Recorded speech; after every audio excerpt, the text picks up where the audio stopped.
السلام علیکم۔ جیسا کہ ہم سب جانتے ہیں، حضرت محمد صلی اللہ علیہ وآلہ وسلم کو اللہ تعالیٰ نے صرف ایک قوم یا قبیلے کے لیے نہیں بلکہ تمام انسانیت کی رہنمائی کے لیے بھیجا تھا۔ آپ صلی اللہ علیہ وآلہ وسلم کی پوری زندگی ہمارے لیے ایک مثال اور نمونہ ہے، جو ہمیں یہ بتاتی ہے اور سکھاتی ہے کہ ہمیں کیسی زندگی گزارنی چاہیے۔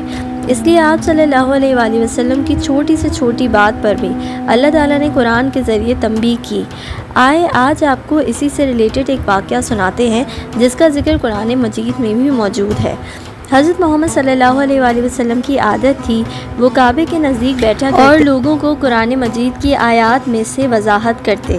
آپ صلی اللہ علیہ وآلہ وسلم ایک روز معمول کے مطابق کعبے کے نزدیک بیٹھے تھے اور قبیلہ قریش کے کچھ بے دین سرداروں کو اس امید کے ساتھ قرآن پاک کا پیغام سمجھا رہے تھے کہ وہ آپ صلی اللہ علیہ وآلہ وسلم کا پیغام سنیں گے اور اسلام قبول کریں گے۔ ایک دفعہ آپ صلی اللہ علیہ وآلہ وسلم ان سرداروں سے بات کر رہے تھے کہ ایک نابینا شخص جس کا نام ابن مکتوم تھا آپ صلی اللہ علیہ وآلہ وسلم کے پاس آیا۔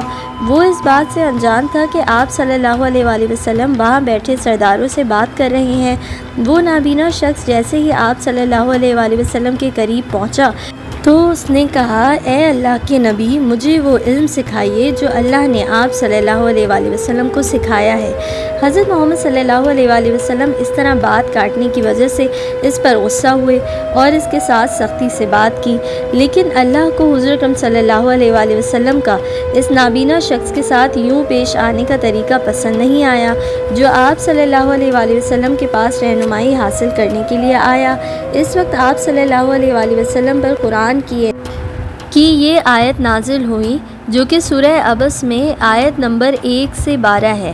پیغمبر ناخوش ہوئے اور منہ موڑ لیا کہ ان کے پاس ایک اندھا آیا اور آپ کو کیا معلوم کہ شاید وہ پاک ہو جائے یا وہ نصیحت پکڑ لے یا اس کو نصیحت نفع دے، لیکن وہ جو پرواہ نہیں کرتا آپ اس پر توجہ کرتے ہیں، حالانکہ آپ پر اس کے نہ سننے کا کوئی الزام نہیں، اور لیکن جو آپ کے پاس دوڑتا ہوا آیا اور وہ دوڑ رہا ہے تو آپ اس سے بے پرواہی کرتے ہیں۔ ایسا نہیں ہونا چاہیے، بے شک یہ تو ایک نصیحت ہے، پس جو چاہے اس کو یاد کرے۔ قرآن کی نازل کردہ ان آیات کے بعد آپ صلی اللہ علیہ وآلہ وسلم ابن مکتوم کے ساتھ انتہائی تعظیم سے پیش آتے۔ آپ رضی اللہ تعالیٰ عنہ مدینہ کا گورنر بھی بنایا۔ نابینا شخص کی کہانی سے ہمیں یہ سبق ملتا ہے کہ دنیا میں کوئی شخص بھی دوسرے سے افضل نہیں، چاہے وہ کتنا ہی بڑا کیوں نہ ہو یا چاہے کتنے ہی اعلیٰ عہدے پر فائز ہو۔ اللہ کی نظر میں سب برابر ہیں اور افضل وہی ہے جس میں تقویٰ اور پرہیزگاری ہو۔